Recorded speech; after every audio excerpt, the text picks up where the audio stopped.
আজ আমরা দেখব কিভাবে এজ ফিলেট করতে হয়। ফিলেট করার জন্য আমাদেরকে শুরুতে ফিলেট টুলটা খুঁজে বের করতে হবে। আমরা এখন হোম ট্যাবে আছি, সেখান থেকে যদি আমরা সলিড ট্যাবে যাই তাহলে আমরা দেখতে পাচ্ছি সলিড এডিটিং প্যানেলে এখানে একটি ফিলেট এজ নামে একটি টুলস আছে। তো এজ ফিলেট করার জন্য আমরা এই টুলটা প্রথমে সিলেক্ট করে নিচ্ছি। দেন আমরা দেখতে পাচ্ছি কমান্ড লাইনে বলা হচ্ছে আমাদেরকে এজ সিলেকশনের জন্য, বাট আমরা এজ সিলেকশনের আগে আমাদেরকে রেডিয়াস দিয়ে দেওয়া প্রয়োজন। তো আমি রেডিয়াস এখানে ক্লিক করছি, অথবা আমরা যদি জাস্ট কিবোর্ড থেকে আর লেখে ইন্টারফেস করি তাহলে রেডিয়াস অপশনটা চালু হয়ে যাবে। দেন আমি রেডিয়াসের ভ্যালু এখানে সাপোজ 20 দিয়ে ইন্টারফেস করে দিচ্ছি। এখন আমরা যদি কোনো এজ সিলেক্ট করতে চাই তাহলে সাপোজ আমি এখান থেকে একটি এজ সিলেক্ট করলাম। আমি চাইলে মাল্টিপল এজও সিলেক্ট করতে পারি। এখান থেকে আমি 3টি এজ সিলেক্ট করে জাস্ট ইন্টারফেস করে দিলাম, দেন ডাবল ইন্টারফেস করব। তাহলে আমরা দেখতে পাচ্ছি যে আমাদের ফিলেট কিন্তু ক্রিয়েট হয়ে গেছে।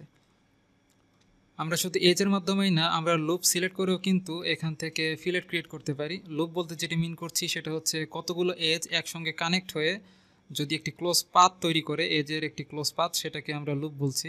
সাপোজ আমরা বটম সাইডে দেখতে পাচ্ছি এখানে 4টি এজ আছে, চারদিকে 4টি এজ আছে এবং প্রত্যেকটি একটির সঙ্গে কানেক্টেড একটি ক্লোজ পাথ ক্রিয়েট করেছে এজের। তো এটাকে একটি লুপ বলতে পারি আমরা। এখন আমরা যদি এটা সিলেক্ট করতে চাই তাহলে আমরা ফিলেট টুলটা সিলেক্ট করার পর আমরা এখান থেকে রেডিয়াসের পাশাপাশি দুটি অপশন দেখতে পাচ্ছি, লুপ অ্যান্ড চেইন। তো এখান থেকে আমরা লুপ টুলটা সিলেক্ট করবো, অথবা কিবোর্ড থেকে এল লিখে ইন্টারফেস করলে লুপটা সিলেক্ট হয়ে যাবে। দেন আমরা যেই লুপের এজ আমরা সিলেক্ট করতে চাচ্ছি, যে কোনো একটি এজ, ওই লুপের যে কোনো একটি এজ আমরা যদি সিলেক্ট করি তাহলে আমরা ওই এজের সঙ্গে কানেক্টেড সবগুলো লুপই কিন্তু সিলেক্ট হয়ে যাবে, বা ওই এজের সঙ্গে কানেক্টেড লুপের সবগুলো এজ সিলেক্ট হয়ে যাবে। বাট আমরা যদি একটু অরবিট করে দেখি তাহলে আমরা দেখতে পাচ্ছি যে আমাদের টপ ফেজের এজগুলো সিলেক্ট হয়েছে। আমরা যদি এটা অ্যাকসেপ্ট করতে চাই তাহলে আমরা ইন্টারফেস করলে অ্যাকসেপ্ট হয়ে যাবে, বাট আমরা যদি লুপটা চেঞ্জ করতে চাই তাহলে আমরা নেক্সটে ক্লিক করব, এবং নেক্সটে ক্লিক করার পর আমরা দেখতে পাচ্ছি আমাদের এবার কিন্তু বটম ফেজের সবগুলো এজই সিলেক্ট হয়েছে। তো আমরা অ্যাকসেপ্ট করতে চাইলে ইন্টারফেস করে দিচ্ছি।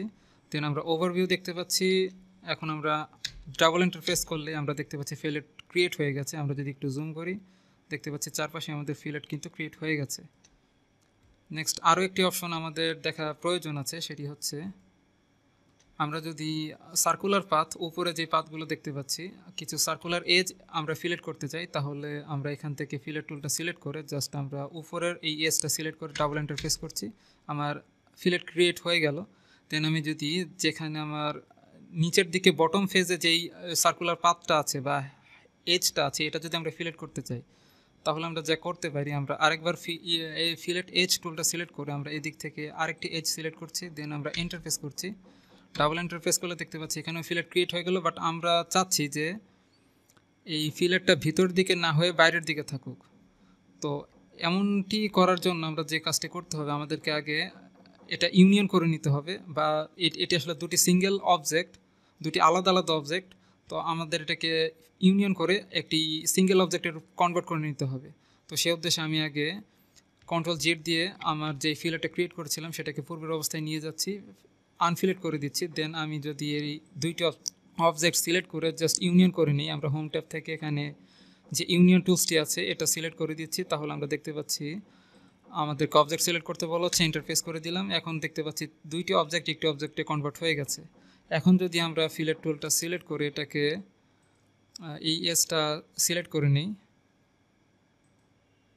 দেন ইন্টারফেস করি, ডাবল ইন্টারফেস করলে দেখতে পাচ্ছি আমাদের ফিল্ডটা কিন্তু এবার বাইরের দিকে আছে। তো এভাবে আমরা ফিলেট টুলটাগুলো ইউজ করতে পারি। আশা করছি টেকনিকটা আপনাদের কাজে লাগবে। ধন্যবাদ সবাই।